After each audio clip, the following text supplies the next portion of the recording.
Chennai shopping mall Aadi blockbuster KG sale. KG చీరల ప్రారంభ ధర కేవలం 150 రూపాయలు మాత్రమే. కొన్ని ప్రత్యేక చీరలపై రెండవ చీర కేవలం 9 రూపాయలకే సొంతం చేసుకోండి.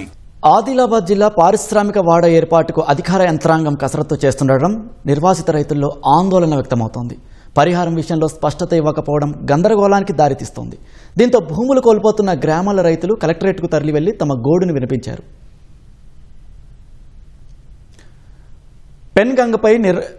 పెన్గంగపై నిర్మించిన చనాక కోరాట బ్యారేజీ సమీపంలోని భూముల్లో రాష్ట్ర ప్రభుత్వం పారిశ్రామిక వాడను ఏర్పాటు చేసేందుకు ముందుకొచ్చింది.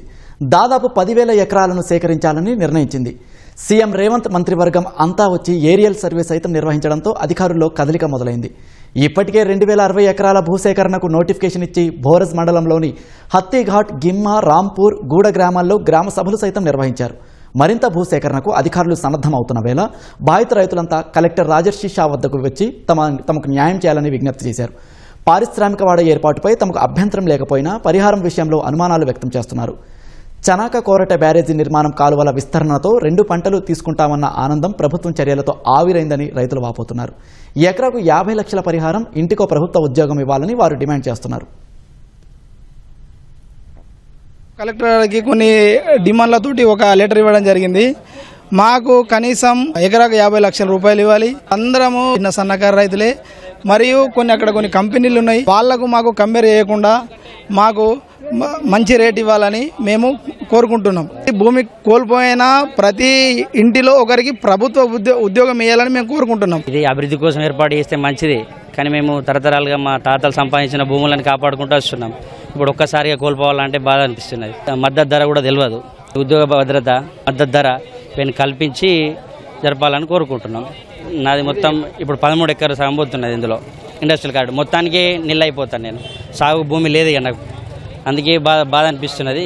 సాగు భూమి దొరకదు, మరి ధర ఏం చెప్పలేదు. ఉన్న వాల్యుయేషన్ ప్రకారము ఇస్తాము అన్నట్టు మాట్లాడారు. ఇండస్ట్రియల్ కారిడార్ వస్తున్నందుకు మేము స్వాగతిస్తున్నాం, కానీ మా భూములు కోల్పోవటం వలన మేము నష్టపోతున్నాం చాలా. ఎందుకంటే మాకు వేరే ఆధారం లేదు. భూమి కోల్పోతే మేము తాతల నుంచి తరల నుంచి వస్తున్న భూమి కాబట్టి మా జీవనాధారం దాని మీదనే ఉన్నది. మాకు సరైన దానికి గిట్టుబాటు ధర కల్పించాలని, ఎందుకంటే ఒక 40 లక్షల నుంచి 50 లక్షలు మేము డిమాండ్ చేయగలుగుతున్నాం. కలెక్టర్ గారు దాన్ని స్పందించి ఈ రైతులతోటి సమావేశం ఏర్పాటు చేసిన తర్వాతనే మీ నిర్ణయం తీసుకున్న తర్వాతనే దాన్ని ఏదైనా ఒకటి పరిష్కారం చేద్దామన్నట్టు కలెక్టర్ గారు చెప్పడం జరిగింది. 5 గ్రామాలకు సంబంధించిన రైతులు అంతా కూడా ఇక్కడికి రావడం జరిగింది. ఇక స్థానిక ఎమ్మెల్యే కావచ్చు, ఎంపీ కావచ్చు, వారికి కూడా రైతుల తరపు నుంచి మేము విజ్ఞప్తి చేస్తూ ఉన్నాం.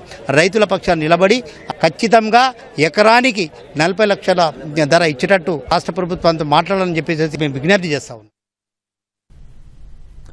రైతుల గోడు విన్న కలెక్టర్ ప్రతి గ్రామంలో రైతులతో సమావేశం పెట్టి అందరి అభిప్రాయాల మేరకు పరిహారం మంజూరుపై నిర్ణయం తీసుకుంటామని భరోసా ఇచ్చారు.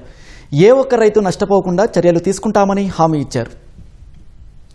న్యాయం చేస్తామని కలెక్టర్ హామీ ఇవ్వడంతో రైతులు ఆందోళన విరమించి వెనుతిరిగారు.